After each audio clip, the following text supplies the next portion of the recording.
Hey guys, Mary here along with Justin at TGS 2015, and we just got to check out the brand new expansion for Bloodborne, The Old Hunters.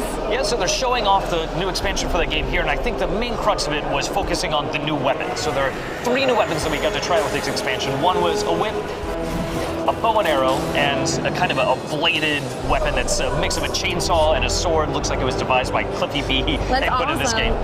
And I tried out one of the weapons. I tried out the saw because it was the most familiar. I think we're going to see a lot of people playing with that one. It's kind of heavy. It does a lot of damage.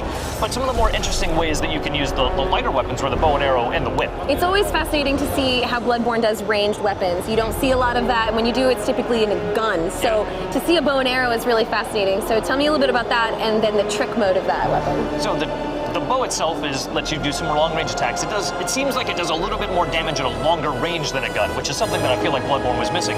Going into trick mode, it gives you a blade that's not quite as heavy as some of your bigger swords, but is a little bit lighter and faster than the really big heavy sword. So it's kind of a good mix of those two things while still letting you keep ranged attacks and keep enemies far away. And then the other weapon is also kind of an interesting mix. The whip, it can do some pretty heavy damage when you're close up, but it's also kind of a good area of attack effect. And like, not only wiping out big groups of enemies, but if you do kind of get surrounded, if there are too many people around you, then you're able to use the whip, get some space, get clear of everyone around you. Right, I see when you can use it in a power-up stance, it can actually go circle and kind of get a lot of people around you as opposed to just a direct forward attack, which is pretty nice.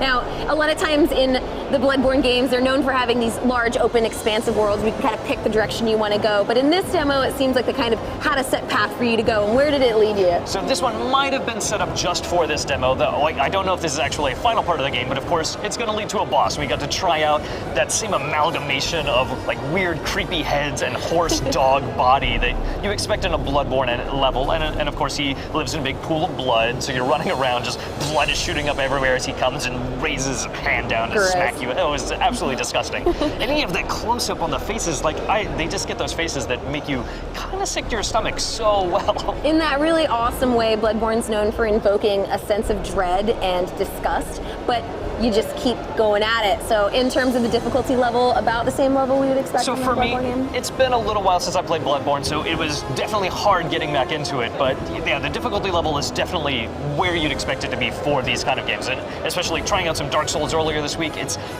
on par with what you expect from a new Bloodborne expansion, and there were so many hunters you had to face off against in this level. If that's any indication of what you're going to have to face in the game, I'm a little bit scared about getting back into it. Well, it's so exciting to see what else they're going to show for it. We just got our first taste of the Old Hunters, and it's already looking amazing. So I'm really excited about it. And for everything else TGS related, be sure to stay tuned to GameSpot.